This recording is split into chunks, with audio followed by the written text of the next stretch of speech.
मैं धनंजय पांडे सुभागी देवी intermediate college के इस ऑनलाइन पोर्टल पे आप लोगों का बहुत बहुत स्वागत करता हूँ। आज हम लोग अध्ययन करेंगे कक्षा 10 के बायोलॉजी विषय में चैप्टर नंबर 1 का पार्ट 8। ठीक है, तो देखिए जो आपका विज्ञान का किताब है उस विज्ञान की किताब में आपके सबसे पहले के 5 चैप्टर रसायन विज्ञान के दे रखे हैं। 5 के बाद छठा चैप्टर आपका बायोलॉजी से शुरू होता है। ठीक है, तो जो छठा चैप्टर आपका बायोलॉजी का शुरू होता है तो उसको हम पहला चैप्टर मान करके अध्ययन कर रहे हैं। ठीक, तो वह पहला चैप्टर आपका है लाइफ प्रोसेस जैव प्रक्रम। ठीक है, जैव प्रक्रम, और इस चैप्टर का यह 8वां वीडियो है। ठीक, 7 वीडियो पहले पढ़ चुके हैं, यह 8वां वीडियो है आपका जैव प्रक्रम का। तो हमने क्या है कि जैव प्रक्रम क्या है यह देख लिया है कि मनुष्य के शरीर में होने वाली समस्त क्रियाएं क्या कहलाती हैं, जैव प्रक्रम कहलाती हैं। यानी कि जीवन की प्रक्रिया जिन जिन चरणों से होकर के गुजरती है।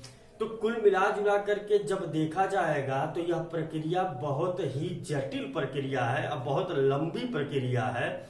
ठीक, तो यह एक पूरी ह्यूमन फिजियोलॉजी ही हम लोगों को पढ़नी पड़ रही है, इसलिए सिलेबस थोड़ा सा लंबा है यह। ठीक है, तो सिलेबस लंबा है तो आप घबराइएगा नहीं, लेकिन धैर्य से पढ़िए, अच्छी तरीके से समझ में आएगा।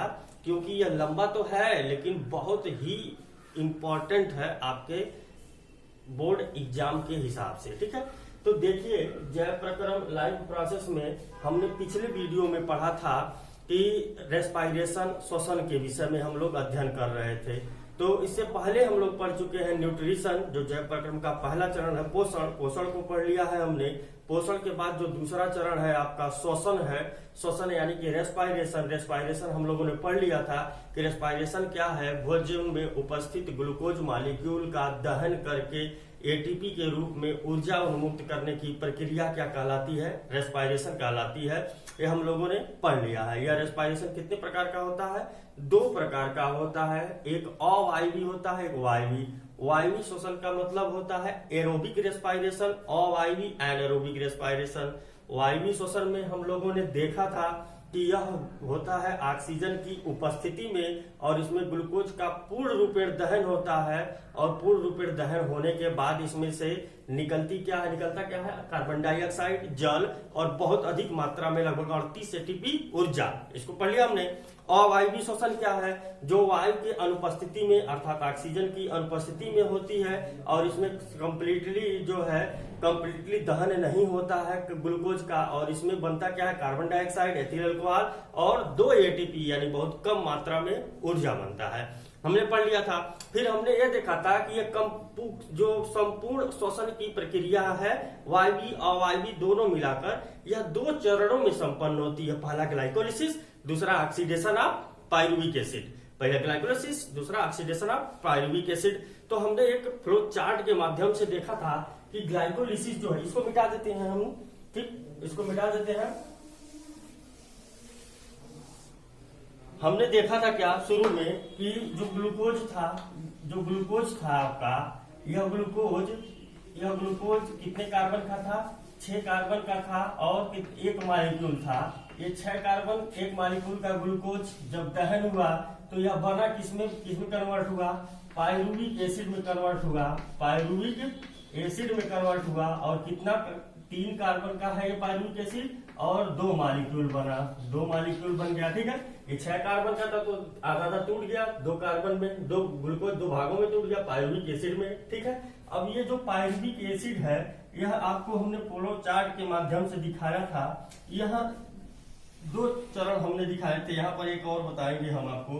तो यह सबसे पहले पहुंचता किसमें है, माइटोकॉन्ड्रिया में पहुंचता है। सबसे पहले किसमें पहुंचता है, माइटोकॉन्ड्रिया में पहुंचता है। ठीक है, कहाँ पहुंचता है, माइटोकॉन्ड्रिया में। ठीक है, जब माइटोकॉन्ड्रिया में पहुंचता है तो माइटोकॉन्ड्रिया में ऑक्सीजन उपस्थित है, ऑक्सीजन की उपस्थिति में क्रिया होता है। हमने बताया था वहां पर बाकायदे फिगर बनाकर कि माइटोकॉन्ड्रिया में क्रिस्टी पाए जाते हैं। क्रिस्टी में F1 कड़े ऑक्सीसोम होते हैं, ऑक्सीसोम पर श्रृंखला के एंजाइम होते हैं। वहां पर जब ऑक्सीजन जाता है तो दहन करके वहीं से वो ऊर्जा उन्मुक्त होती है, और इसीलिए माइटोकॉन्ड्रिया को powerhouse of the cell कहा जाता है। तो माइटोकॉन्ड्रिया में जाएगा, और माइटोकॉन्ड्रिया में ऑक्सीजन क्या होता है, प्रेजेंट होता है। प्लस लिखने का मतलब समझ जाइए, प्रेजेंट है। ठीक है, तो यहाँ पर क्या होगा आपका कार्बन डाइऑक्साइड बनेगा, यहाँ पर कार्बन डाइऑक्साइड बनेगा, जल बनेगा और 38 एटीपी ऊर्जा निकलेगी। ठीक है, 38 एटीपी ऊर्जा निकलेगी। अब दूसरा क्या होगा, दूसरा कंडीशन क्या होगा आपका, दूसरा है आपका कि यह साइटोप्लाज्म में जाए। किस में जाए, साइटोप्लाज्म में जाए। ठीक, तो साइटोप्लाज्म में अगर जाता है, साइटोप्लाज्म क्या है ये भी बताए थे हम आपको कि जो कोशिका में भरे हुए संपूर्ण द्रव्य को कोशिकीय द्रव्य या साइटोप्लाज्म कहते हैं। ठीक है, और माइटोकॉन्ड्रिया तो एक कोशिकांगक है, तो ये विशेष कोशिकांगक में हो रहा है, ये संपूर्ण साइटोप्लाज्म की बात कर रहा है। तो साइटोप्लाज्म में क्या है, ऑक्सीजन नहीं है। देख लीजिए, गुड़े का निशान लगा दिए, ये ऑक्सीजन इसमें नहीं है। ठीक, तो साइटोप्लाज्म में ऑक्सीजन नहीं है तो क्या बनेगा, कार्बन डाइऑक्साइड बनेगा, एथिल अल्कोहल बनेगा, C2H5OH बनेगा और सिर्फ 2 एटीपी ऊर्जा निकलेगी। ठीक है, और जो तीसरा जो स्टेप है एक और कि अगर यही ग्लूकोज मसल्स में पहुंच गया, मांसपेशियों में पहुंच गया, तो वहां पर क्या होगा, तो मसल्स में पहुंचता है,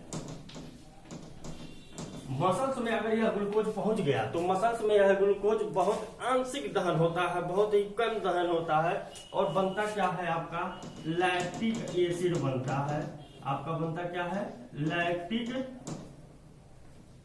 एसिड बनता है। ठीक है, तो मसल्स में बहुत कम दहन होता है इस ग्लूकोज का और क्या बनता है, लैक्टिक एसिड बन जाता है। ये चीज याद रखिएगा। होता क्या है कि जैसे दौड़ते समय आप लोग दौड़ रहे होते हैं तो अचानक से क्या होता है कि मांसपेशियों में खिंचाव आ जाता है, मांसपेशियां भर जाती हैं, थकान महसूस होता है, रुक जाते हैं। यह बंद होता है आपके लैक्टिक एसिड के बनने के कारण, पर्याप्त ज्यादा मात्रा में लैक्टिक एसिड बनने का। एसिड है ना, तो एसिड अगर बनेगा तो जैसे ये होता है ना कि एसिडिटी जब होता है तो पेट में दर्द होने लगता है, तो ठीक उसी प्रकार से जब ये मांसपेशियों में इस एसिड की मात्रा बढ़ती है, लैक्टिक एसिड की, तो मांसपेशियों में क्या करता है, खिंचावट उत्पन्न करता है, कंट्रैक्ट करता है मांसपेशियों को। तो खिंचावट जब उत्पन्न होगी तो दर्द होता है, इसलिए हम रुक जाते हैं और कुछ देर जब रिलैक्स कर देते हैं, ऑक्सीजन की क्वांटिटी कम हो जाती है, मिलना एकदम बंद हो जाता है, तब क्या होता है, ग्लूकोज का दहन भी बंद हो जाता है, लैक्टिक एसिड कम बनता है। जब लैक्टिक एसिड कम बनता है तो वो क्या है, मांसपेशियां पुनः अपने अवस्था में आ जाती हैं और हम रिलैक्स फील करते हैं। ठीक है, तो ये होता है मसल्स में ग्लूकोज का दहन, इसको भी याद रखिएगा, इसलिए दोबारा फ्लो चार्ट को हमने बनाया है। ठीक, अब देखिए दो चीजें आपकी कि पहला मिटा देते हैं इसको। अब इसके बाद जो दोनों चरण थे हमने देखा था, ग्लाइकोलिसिस और ऑक्सीडेशन ऑफ पाइरुविक एसिड। तो पहला वाला पार्ट हम लोगों ने देख लेते हैं। फर्स्ट पार्ट है आपका ग्लाइकोलिसिस। क्या है, ग्लाइकोलिसिस। ग्लाइकोलिसिस किसे कहते हैं, तो वहीं पर आपको दिखा दिए, glucose 6 carbon 1 molecule converted into pyruvic acid 3 carbon 2 molecule. यही प्रक्रिया क्या कहलाती है, ग्लाइकोलिसिस। कहां पर हो रही है, साइटोप्लाज्म में हो रही है और कैसे हो रही है, ऑक्सीजन की अनुपस्थिति में हो रही है। तो बस इसी को आपको अपने भाषा में लिखना है। ठीक है, तो इसको आप लोग लिख सकते हैं कि कोशिका द्रव्य में ऑक्सीजन की आवश्यकता नहीं होती है ग्लूकोज के दहन के लिए। सेंटेंस सही करके लिख लीजिएगा कि ग्लूकोज के दहन के लिए, पूरा आप लिख सकते हैं,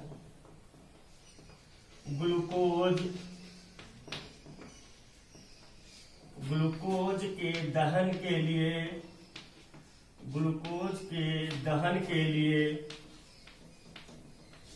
कोशिका द्रव्य में,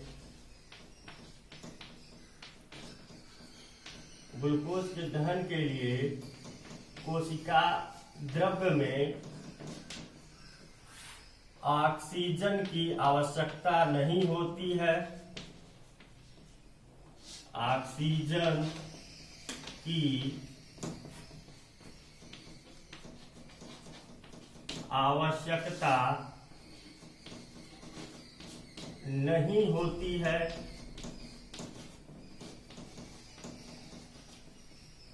अतः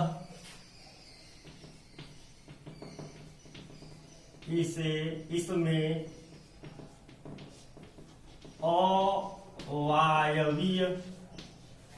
अवायवीय श्वसन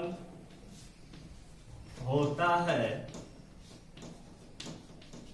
अतः इसमें अवायवीय श्वसन होता है, जिसके फलस्वरूप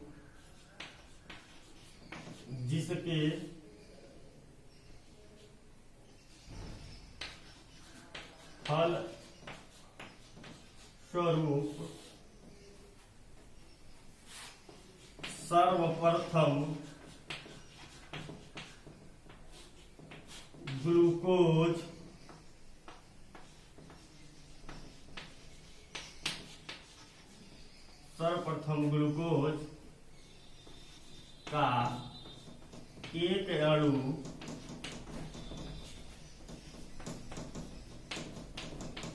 पाइरुविक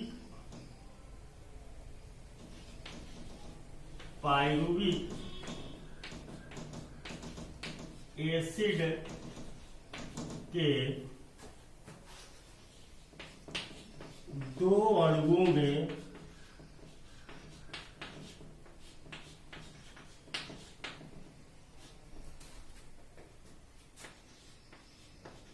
टूट जाता है। रिएक्शन के द्वारा इसको दिखा सकते हैं आप। C6H12O6 gives rise to oxygen क्या है, आवश्यकता नहीं है तो ऑक्सीजन को नहीं दिखाना है। यहाँ पे ऑक्सीजन नहीं है, ऑक्सीजन को नहीं लिखेंगे, बन जाएगा क्या, पाइरुविक एसिड। कितने मॉलिक्यूल, 3 कार्बन का है और 2 मॉलिक्यूल। 3 कार्बन का है, 2 मॉलिक्यूल बनेगा। और ग्लूकोज कितने हैं, 6 कार्बन का है और कितने मॉलिक्यूल बनेगा, कितने मॉलिक्यूल है, 1 मॉलिक्यूल। ठीक, तो डेफिनेशन आप ऐसे दे सकते हैं, हूबहू डेफिनेशन आप लिख लीजिएगा, स्क्रीनशॉट ले लीजिएगा, या फिर जैसे बोल रहे हैं ऐसे ही लिख लीजिएगा। ग्लूकोज के दहन के लिए कोशिका द्रव्य में ऑक्सीजन की आवश्यकता नहीं होती है, पहले देख चुके हैं। अतः इसमें अवायवीय श्वसन होगा, जाहिर सी बात है, जब ऑक्सीजन नहीं है तो अवायवीय श्वसन होगा, जिसके फलस्वरूप सर्वप्रथम ग्लूकोज का एक अणु पाइरुविक एसिड के 2 अणुओं में टूट जाता है। पहले भी देख चुके हैं हम लोग। रिएक्शन C6H12O6 6 कार्बन और मॉलिक्यूल पाइरुविक एसिड के 3 मॉलिक्यूल में टूटेगा। स्टेप वाइज जब लिखना रहेगा तो पहले स्टेप में यही चीज आप लोग लिखेंगे। ठीक है, तो ये ग्लाइकोलिसिस की प्रक्रिया में होता है। ठीक, अब इसके बाद क्या होगा, ऑक्सीडेशन होगा पाइरुविक एसिड का। ठीक, तो इसको अब मिटाते हैं हम पहले। ठीक, इसको मिटाते हैं।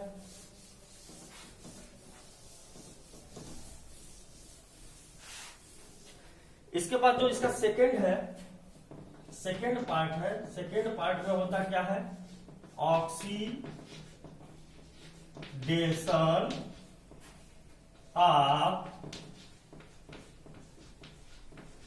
पाइरुविक एसिड का ऑक्सीडेशन। देखिए भाई, पाइरुविक एसिड का ऑक्सीडेशन कैसे होगा, तो पाइरुविक एसिड कितने मॉलिक्यूल बने हैं, 2 मॉलिक्यूल बने हैं। ठीक है, 2 मॉलिक्यूल बने हैं पाइरुविक एसिड के। तो जो 2 मॉलिक्यूल पाइरुविक एसिड के बने हैं, यह माइटोकॉन्ड्रिया में जब प्रवेश करते हैं तो 2 तरह से प्रवेश करते हैं। तो 2 तरह से प्रवेश करने का मतलब क्या है कि यह मान लीजिए ये माइटोकॉन्ड्रिया है आपका। इस माइटोकॉन्ड्रिया में जो पाइरुविक एसिड बन गया है ग्लूकोज के दहन के बाद, जो ऑक्सीजन उपस्थित नहीं था, तो बिना ऑक्सीजन के जो पाइरुविक एसिड बना है, अब पाइरुविक एसिड जब साइटोप्लाज्म में हुआ है, तो देख लीजिए, अच्छी तरीके समझ लीजिए, कक्षाओं में आप पढ़े होंगे कि यह एक क्या है, कोशिका है। ठीक है, इस कोशिका में भरे हुए संपूर्ण द्रव्य को क्या कहते हैं हम लोग, कोशिका द्रव्य कहते हैं। ठीक है, इसमें भरे हुए द्रव्य को क्या कहते हैं, कोशिका द्रव्य कहते हैं। इसमें भरा हुआ द्रव्य क्या है, कोशिका द्रव्य है। अब इस कोशिका द्रव्य में जब ऑक्सीजन, जब क्या हुआ कि ये ग्लूकोज का मॉलिक्यूल जब इस कोशिका द्रव्य में पहुंचेगा, अब ये सोचेंगे कैसे पहुंचेगा, तो आपको पहले बता चुके हैं, जब श्वसन हम पढ़ाना शुरू किए थे तभी बता चुके हैं कि हमने भोजन किया, पोषण बताया था, भोजन किया, भोजन गया कहाँ पे, हमारे एलिमेंट्री कैनाल से होते हुए स्मॉल इंटेस्टाइन में गया। यहाँ पर भोजन कॉम्प्लेक्स जो था वह पच गया, पचने के बाद सिंपल फॉर्म यानी ग्लूकोज में परिवर्तित हो गया। स्टार्च जो था वह ग्लूकोज में परिवर्तित हो गया। हमने लास्ट में बताया था आपको कि स्टार्च ग्लूकोज में परिवर्तित हो जाता है। जब स्टार्च ग्लूकोज में परिवर्तित हुआ तो वह किसके द्वारा सक किया जाएगा, अवशोषित किया जाएगा, बिलाई के द्वारा, स्मॉल इंटेस्टाइन में पाए जाने वाले बिलाई के द्वारा। अब बिलाई से क्या निकलता है आपका ब्लड कैपिलरीज, रक्त केशिका, उन रक्त केशिकाओं से कहां पहुंचेगा, रक्त में, और रक्त क्या करेगा, संपूर्ण शरीर में फैला देगा। जब संपूर्ण शरीर में फैला देगा तो संपूर्ण शरीर किससे बना है, संपूर्ण शरीर क्या है, शरीर है, शरीर किससे बना हुआ, अंग से मिलने से बना, अंग किससे बना है, ऊतक से बना, ऊतक किससे बना है आपका, कोशिका से बना है, सेल से बना है। तो वह एक सेल, तो एक सेल में जब पहुंचेगा, एक सेल में जब वह ग्लूकोज पहुंचेगा तो होगा क्या काम, तो जब जो ही वो कोशिका में इंटर करेगा ग्लूकोज, तो कोशिका द्रव्य में इंटर किया, कोशिका में इंटर करने का मतलब कोशिका में भरी हुई संपूर्ण द्रव्य को कोशिका द्रव्य यहाँ पर इंटर किया, तो यहाँ पर यह टूट करके बनाया क्या, पायरुविक एसिड। अब इसी में पाया जाता है आपका माइटोकॉन्ड्रिया। तो अब यहाँ पर कोशिका द्रव्य में आ रहा है कौन, ग्लूकोज आ रहा है, इसमें कौन आ रहा है, ग्लूकोज आ रहा है। अब यह ग्लूकोज इसमें घुसा कोशिका द्रव्य में, और कोशिका द्रव्य में घुसने के बाद क्या हुआ, ऑक्सीजन नहीं है, टूट गया, किसमें टूट गया है, यह पायरुविक एसिड में टूट गया, यह पायरुविक एसिड में टूट गया, ठीक है, यह पायरुविक एसिड में टूट गया। अब यहां से यह कहां घुस रहा है, माइटोकॉन्ड्रिया में। जब माइटोकॉन्ड्रिया में जाएगा तो यह दो तरह से काम करेगा, ठीक है, दो तरह से काम करेगा। पहला इसका ऑक्सीडेटिव डीकार्बोक्सिलेशन होगा, दूसरा इसका क्रेब्स साइकिल चलेगा, ठीक। तो ये दोनों चीज हम लोगों को देखना है। तो देखिए इसमें जो पहला वाला इसका पार्ट है, पहला वाला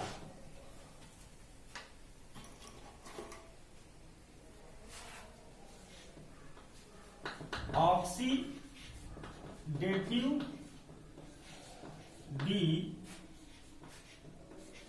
carboxylation of pyruvic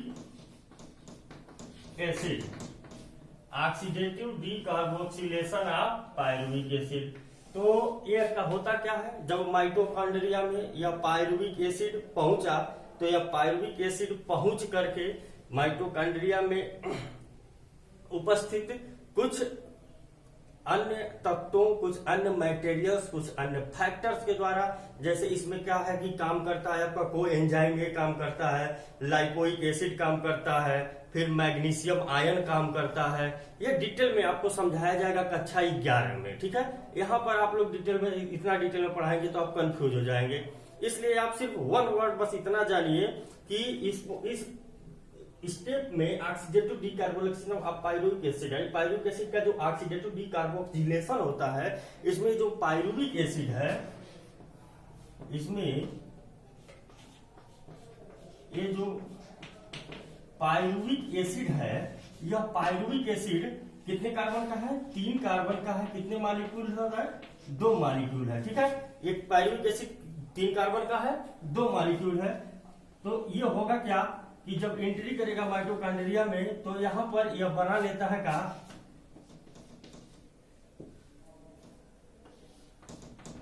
acetyl coenzyme ए। ये बनाता क्या है, एसिटाइल कोएंजाइम ए, ठीक है। तो ये एसिटाइल कोएंजाइम में 2 कार्बन, ये 2 कार्बन का होता है, और ये भी बनता है कितने हैं, 2 मॉलिक्यूल बनता है, ठीक है। एसिटाइल कोएंजाइम ये बना लेता है। तो एसिटाइल कोएंजाइम ये बना लिया, कौन बनाया, पायरुविक एसिड बनाया, ठीक। अब नेक्स्ट स्टेप में क्या होता है, दूसरा जो नेक्स्ट स्टेप है इसको मिटा देते हैं।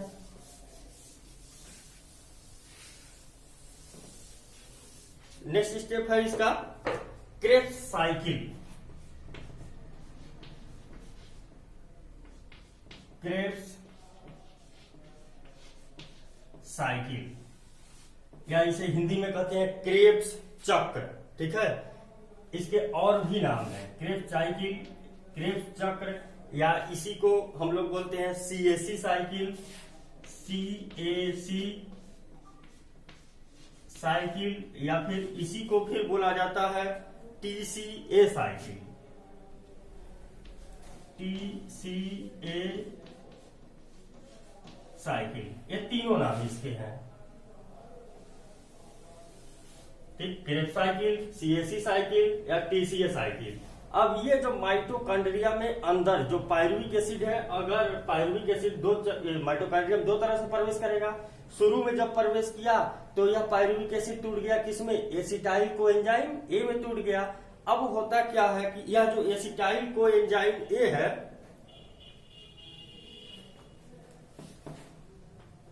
ये जो एसिटाइल कोएंजाइम ए है, इसको CO ऐसे ए लिखते हैं डॉट लगाकर, तो उसका मतलब होता है एसिटाइल कोएंजाइम ए। ये जुड़ता किससे है, oxalo acetic acid, oxalo acetic acid से जुड़ता है। और ऑक्सैलो एसिटिक एसिड से जुड़ करके बनाता क्या है आपका, सिट्रिक एसिड। किससे बनाता है, क्या बनाता है, सिट्रिक एसिड। देखिए हमने अंग्रेजी में लिखा है, आप कंफ्यूज मत होइएगा। आपको अगर इच्छा होगी तो जैसे बोल रहे हैं लिख लीजिएगा, इसको हिंदी में ही acetyl coenzyme A oxaloacetic acid convert हुआ किसमें, सिट्रिक एसिड। आप अपने हिसाब से लिख लीजिएगा, कोई दिक्कत नहीं है, ठीक है।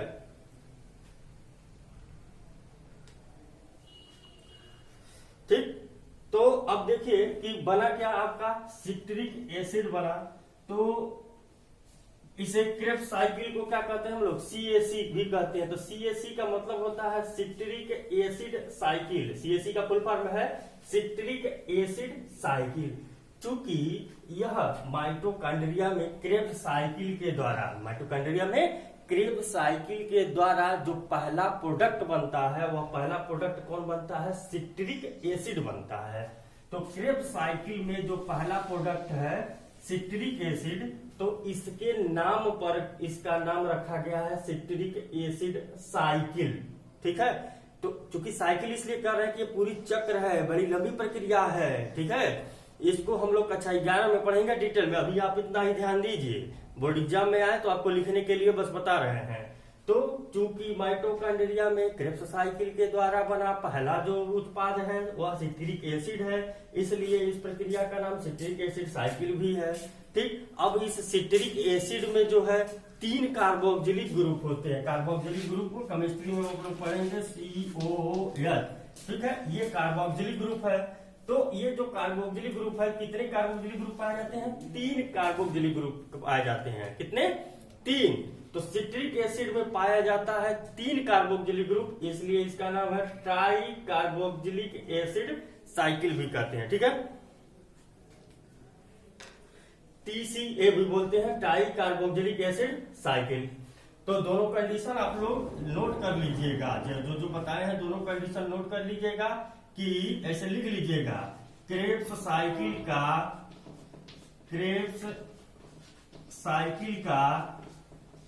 पहला उत्पाद सिट्रिक एसिड है, इसलिए इसे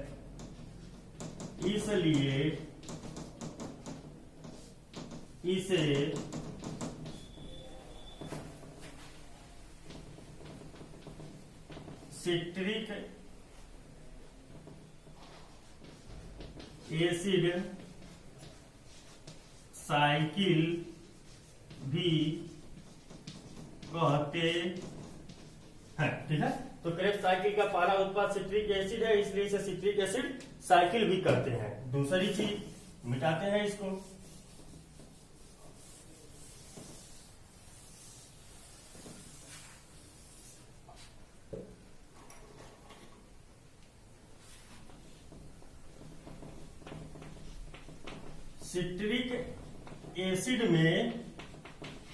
सिट्रिक एसिड में 3 कार्बोक्सिलिक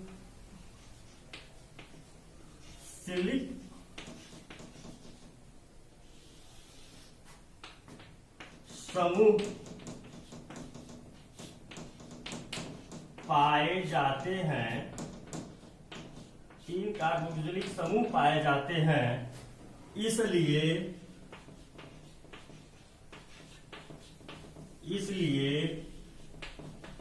इसे ट्राई कार्बोक्सिलिक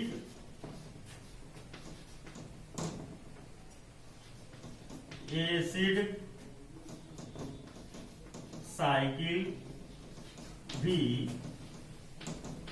कहा जाता है। तो ये आपकी प्रक्रिया है, ठीक है। तो इसे हम क्रेब्स साइकिल है, क्रेब्स साइकिल, CAC साइकिल या TCA साइकिल, ठीक। तो सिट्रिक एसिड साइकिल में 3 कार्बोक्सिलिक समूह पाए जाते हैं, इसलिए इसे citric try carboxylic acid cycle भी कहते हैं। चीज समझ में आ गया? यहां तक आपको समझ में आ गया, ठीक। तो ये आपकी क्या थी, पूरी प्रक्रिया थी ये आपकी, कि इस पूरी प्रक्रिया किस तरह से आपका ग्लूकोज का दहन होता है। ग्लूकोज के दहन होने के बाद आपका बनता क्या है, लास्ट उत्पाद कार्बन डाइऑक्साइड और जल बनता है, कार्बन डाइऑक्साइड और जल बनता है। लेकिन देखिए इसमें आप लोगों ने देखा कि क्रेब्स साइकिल में आपका जो पहला उत्पाद बना, इसलिए इसका नाम हमने पता, पहले उत्पाद के बाद पहला उत्पाद आपका सिट्रिक एसिड बना। अब ये जो सिट्रिक एसिड है, अभी कंफ्यूज हो रहे होंगे आप, ये कि जो सिट्रिक एसिड पहला उत्पाद बना यहीं पर खत्म कर दिए, बस आगे क्या हुआ। तो ये जब सिट्रिक एसिड है, यह बताया ना कि इसका नाम है क्या, साइकिल, क्रेब्स चक्र। तो यह चक्र पूरा घूमता है, यानी कि इसमें कई चरणों में जब क्रिया संपन्न होती है, तो आप लोग लास्ट में लिख लीजिएगा कि इस प्रकार लास्ट इस चक्र का लास्ट उत्पाद, अंतिम उत्पाद कार्बन डाइऑक्साइड एवं जल होता है और 38 ATP ऊर्जा निर्मुक्त होती है, ठीक। अंतिम में लिख लीजिएगा आप लोग। तो लास्ट में यह सिट्रिक एसिड जाएगा, सिट्रिक एसिड घूमेगा एक साइकिल के द्वारा, इसमें बहुत सारे चेंजेज होंगे और चेंजेज होकर के लास्ट में आपको जाकर के बनाएगा कार्बन डाइऑक्साइड और जल बनाएगा और 38 ATP ऊर्जा निकालेगा, ठीक है। तो इस प्रकार से यह प्रक्रिया हो जाएगी संपन्न। एग्जाम में आएगा तो आप स्टेप बाय स्टेप, अगर लॉन्ग क्वेश्चन में आता है तो लॉन्ग क्वेश्चन में आप लोग लिख सकते हैं। अब क्या है कि जो मेन टॉपिक है इसको भी मिटा देते हैं।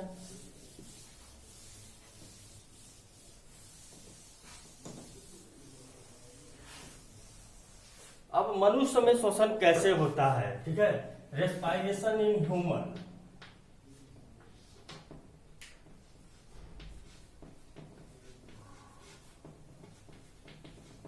रेस्पायरेशन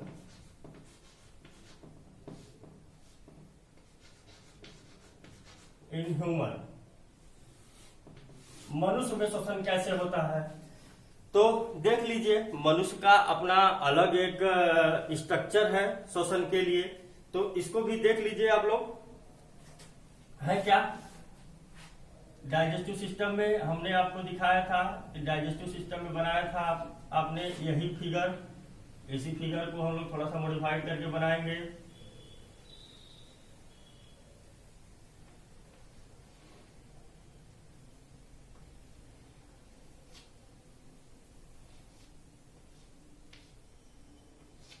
ठीक, तो ये देखिए, ये हमारा क्या है, हम आपको यहाँ पर दिखाए थे, ये बताए भी थे। ये जो है आपका नेजल कैविटी है, ये नेजल कैविटी है यहाँ पर। और जब हम डाइजेस्टिव सिस्टम पढ़ रहे थे तो वहीं पर बताए थे, ये क्या है, नेजल कैविटी है आपका, ठीक। और बाहर यहाँ पर देखिए नोज है आपका, ये जो नोज है आगे का, ये जो नोज है, इस नोज में क्या है आपका, 2 छिद्र होते हैं, दो छिद्र है ना। तो इसे क्या बोलते हैं हम लोग, एक्सटर्नल नॉस्ट्रिल। ये क्या है, ये इसे हिंदी में अंग्रेजी में बोलते हैं एक्सटर्नल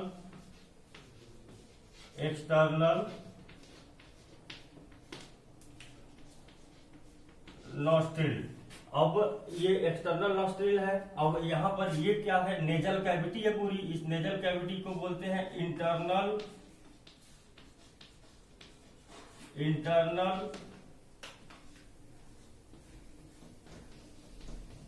नॉस्ट्रिल, ठीक है। ये आपका इंटरनल नॉस्ट्रिल है। फिर इसके, अब हमको इस माउथ से मतलब नहीं है, हमको यहां से मतलब है। जब हम नीचे की तरफ, यहां से नीचे की तरफ आएंगे तो फायरिंग्स शुरू होता है, तो नीचे की तरफ आएंगे तो हमारा फायरिंग शुरू होगा। फायरिंग्स में ऊपर पहले क्या है, नोज है, तो जो नोज वाला जो पार्ट है, ये जो ऊपर की कैविटी है, तो नोज वाला जो पार्ट है इसको हम लोग कहते हैं नेजोफैरिंग्स।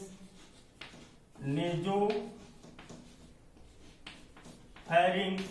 अब जब नेजोफैरिंग्स है, नेजोफैरिंग्स से जब थोड़ा सा और नीचे आएंगे, तो हो जाएगा हमारे का कि ये आपका नेजोफैरिंग्स से ऊपर आएंगे तो यहाँ से नीचे आएंगे तो यहाँ पर नेजोफैरिंग्स। अब यहाँ पर आपका माउथ आ जाता है, तो माउथ में जो यहाँ पर जो फैरिंग्स का जो पार्ट टच करेगा इसे क्या बोलते हैं, बक्कोफैरिंग्स बोलते हैं। हमको वहां पर बहुत डिटेल में नहीं जाना है, हमको उसको नहीं पढ़ना है, ठीक है। तो अब देखिए यहाँ पर हम लोगों ने अब इसको छोड़ करके अब यहाँ से देखते हैं। यहाँ से हम लोगों ने ये देखा था कि ये जो निकला था आपका ये वाला पार्ट, ये ओसोफेगस वाला पार्ट था। ओसोफेगस आगे जाके स्टमक में खुल जाता है और यहीं पर हमने आपको दिखाया था क्या, ये आपका इपिग्लॉटिस होता है।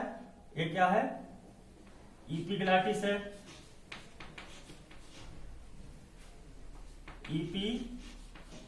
इपिग्लॉटिस, तो ये ग्लॉटिस जो वाल्व होता है, ये पूरा ग्लॉटिस इपिग्लॉटिस के द्वारा ढका हुआ होता है।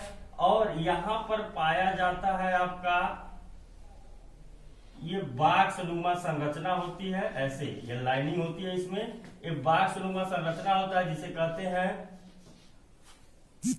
लैरिंग्स। ये यहां पर पाया जाता है कुछ, यहां पर एक बॉक्सनुमा ऐसे संरचना होती है जहां से साउंड हमारा निकलता है, तो इसको क्या बोलते हैं हम लोग, लैरिंग्स बोलते हैं। लैरिंग्स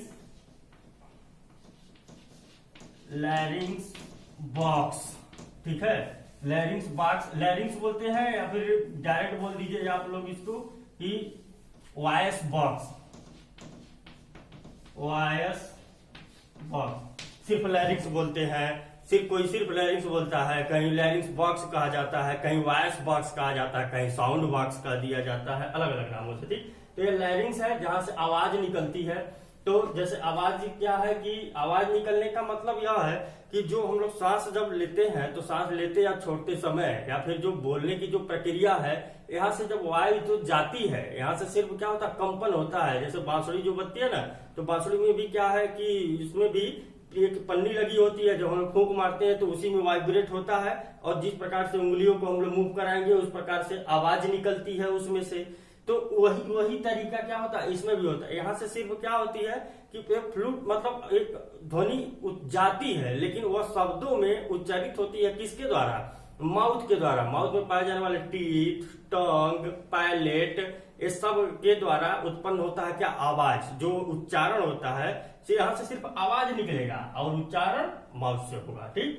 तो ये लैरिंग्स वाला जो भाग है, ये लैरिंग्स आपका वॉयस बॉक्स है। अब ये वहां पर शुरू में ये जो ग्लॉटिस वाला कॉमन पोर ग्लॉटिस है, और इपिग्लॉटिस से क्या हो रहे हैं, इपिग्लॉटिस से ओसोफेगस, और ये क्या है हमारा एयर सैक, ये दोनों अलग अलग हो रहे हैं। तो ये जो आपका ये बॉक्स है जिसे साउंड बॉक्स बोलते हैं, यह आगे जाता है। तो आगे जब जाता है तो ऐसे नलिकाकार भाग बनाता है, जिसे कहते क्या है हम लोग, ट्रैकिया कहते हैं। क्या कहते हैं, ट्रैकिया कहते हैं। और ये ट्रैकिया में पाए जाते हैं ऐसे सी शेप्ड रिंग, ऐसे C shaped ring. C shaped का मतलब कि ऐसे सी के तरह, सी के आकार का होता है ऐसे। तो यह सी शेप्ड रिंग, इसको कहते हैं हम लोग कार्टिलेजियस रिंग, ठीक है, लिख लीजिएगा, कार्टिलेजियस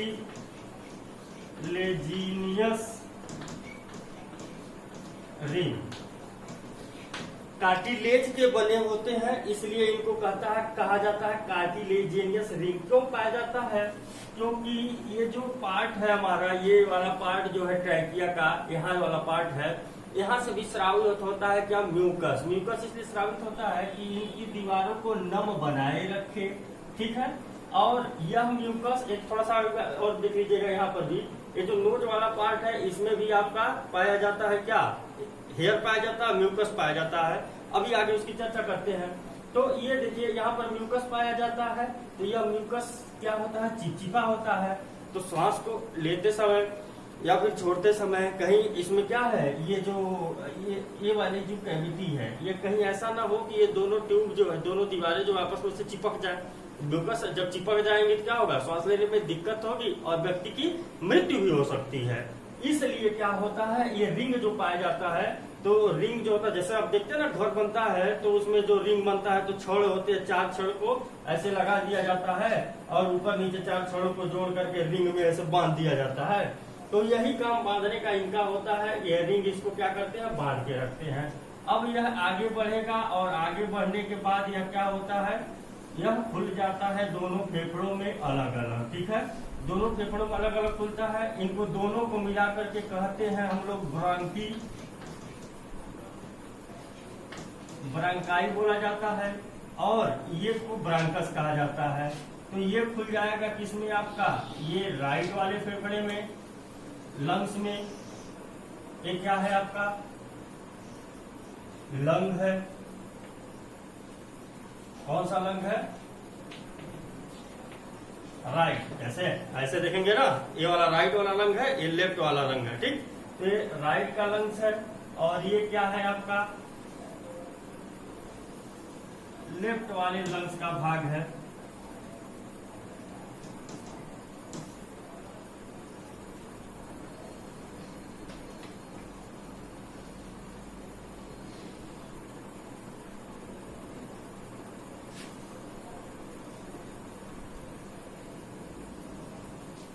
ठीक, तो राइट वाला लंग्स जो होता है ये थोड़ा सा बड़ा होता है साइज में, और लेफ्ट वाला लंग्स जो होता है साइज में थोड़ा सा छोटा होता है। क्यों, क्योंकि लेफ्ट साइड में ये देखिए यहाँ पर ये जो ग्रूव बनाए हैं, यहाँ पर पाया जाता है क्या, हर्ट होता है ना हमारा, यहाँ पर हर्ट पाया जाता है। तो हर्ट के पाए जाने के कारण ये पार्ट होता है छोटा होता है। दूसरी चीज यह क्या होता है, ये लेफ्ट लंग है। कौन सा लंग है, लेफ्ट लंग है। अब ये जो राइट वाला लंग्स है, दाहिना वाला फेफड़ा है, ये दाहिना वाला फेफड़े में कितने लोग होते हैं, 3 लोग होते हैं। कितने लोग होते हैं, 3 लोग होते हैं। और इसे लेफ्ट वाले लंग में कितने लोग होते हैं, 2 लोग होते हैं। लोग का मतलब क्या है कि यह डिवाइड होता है ऐसे 3 लोगों में, और ये होता है मात्र 2 लोग में डिवाइड होता है। ठीक, तो इसको याद रखिएगा आप लोग, ऑब्जेक्टिव टाइप क्वेश्चन बनते हैं इससे। ठीक, अब ये जो ब्रांकाई है ये जब एंट्री करेगा इसके अंदर, लंग्स के अंदर, तो एंट्री करते ही इसका नाम दिया जाता है प्राइमरी ब्रोंकस। क्या कहा जाता है, प्राइमरी ब्रोंकस कहा जाता है।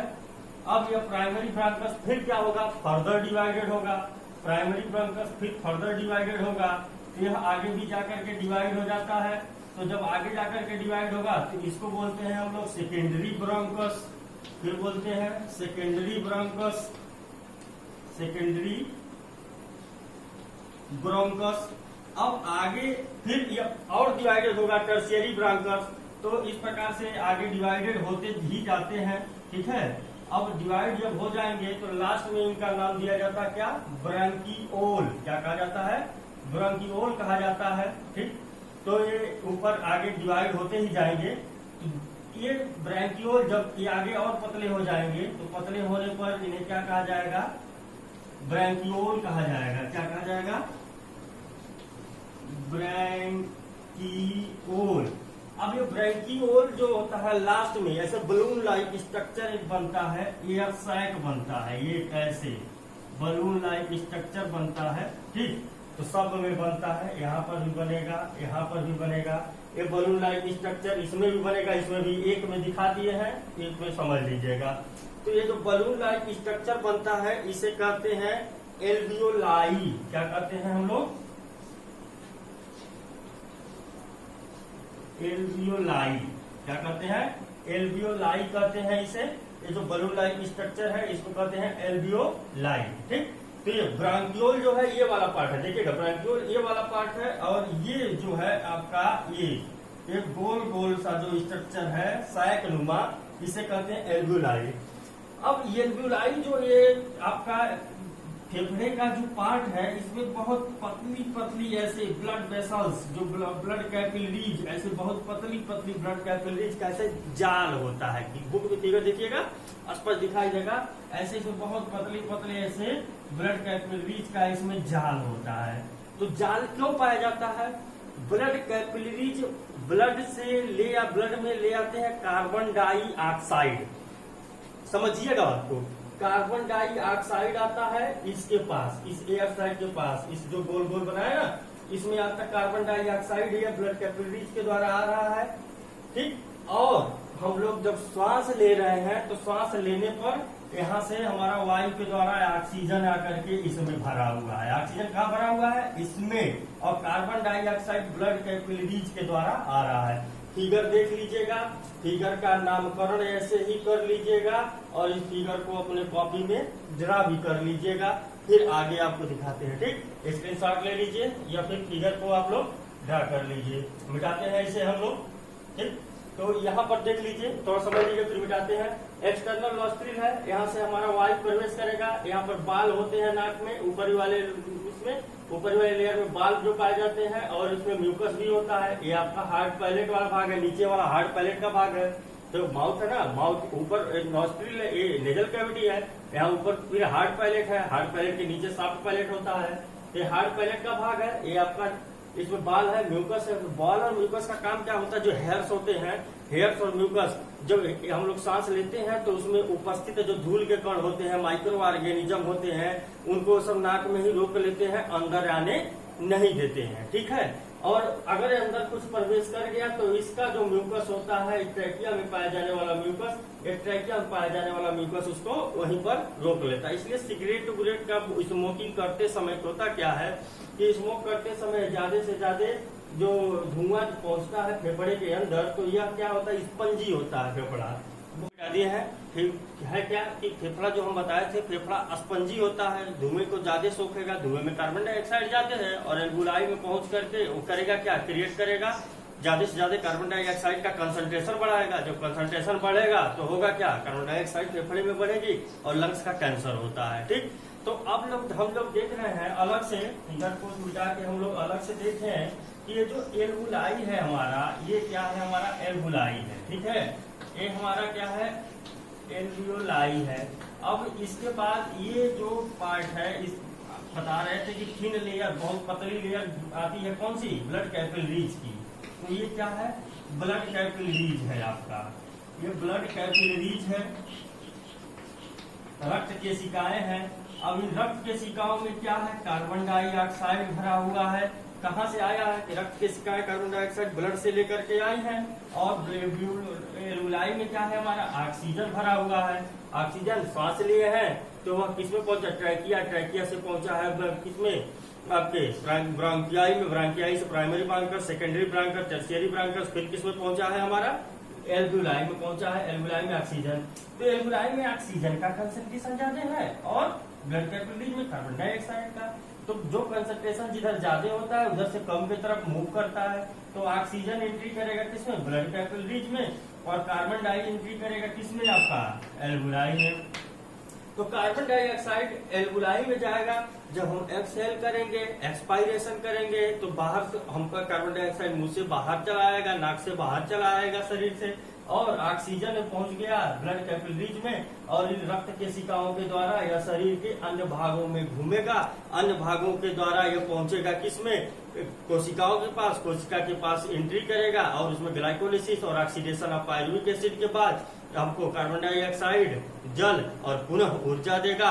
पुनः कार्बन डाइऑक्साइड को बाहर करेंगे, यह प्रक्रिया चलती रहेगी। तो ये आपका हो गया रेस्पायरेशन, टोटली खत्म हो गया। रेस्पायरेशन हम लोगों ने पढ़ लिया, ठीक। अब देख लीजिए कि कुछ जैसे छोटे एनिमल्स हैं। छोटे एनिमल्स में मान लीजिए माइक्रो क्या है आपका? अमीबा है, अमीबा है, पैरामीशियम है, ठीक है। तो अमीबा में, पैरामीशियम में किसके द्वारा श्वसन होता है?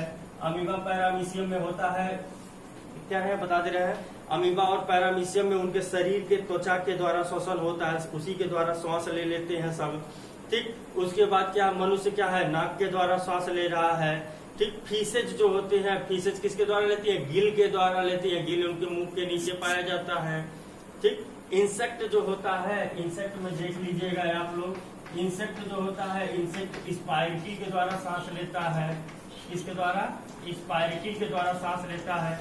नीचे देखिएगा किसी कीड़े के ऐसे एक ऐसे छिद्र होता है, उसी छिद्र के द्वारा वो सांस लेता है और वह छिद्र आगे जाकर के पूरा एयर सैक बना लेता है ठीक। तो यह कीड़े मकोड़े इसके द्वारा सांस लेते हैं। फिश किसके द्वारा ले रही है? जीव के द्वारा सांस ले रही है। और फ्रॉग किसके द्वारा ले रहा है? आपका फ्रॉग जब बाहर रहेगा पानी के तो स्किन के द्वारा लेता है, क्योंकि स्किन उसकी मॉइस्ट होती है। जब अंदर रहेगा तो किसके द्वारा रहेगा? लंग के द्वारा लेगा, पानी के अंदर रहेगा। ठीक। तो यह क्या है? पानी से पानी को लेगा और पानी से ऑक्सीजन को ले लेता है। ठीक। तो यह है आपका अवशोषण जो है अन्य जीवों में किस अंग के द्वारा होता है, यह भी आप लोगों ने देख लिया। तो आपके सिलेबस के हिसाब से लगभग आपका पूरा ये टॉपिक फिनिश। अब कल हम लोग देखेंगे कि नेक्स्ट वीडियो में सर्कुलेशन यानी परिसंचरण तंत्र के विषय में। वीडियो को देखेगा, कोई दिक्कत होगा आप लोग व्हाट्सएप ग्रुप में पूछ लीजिएगा। Thanks for watching.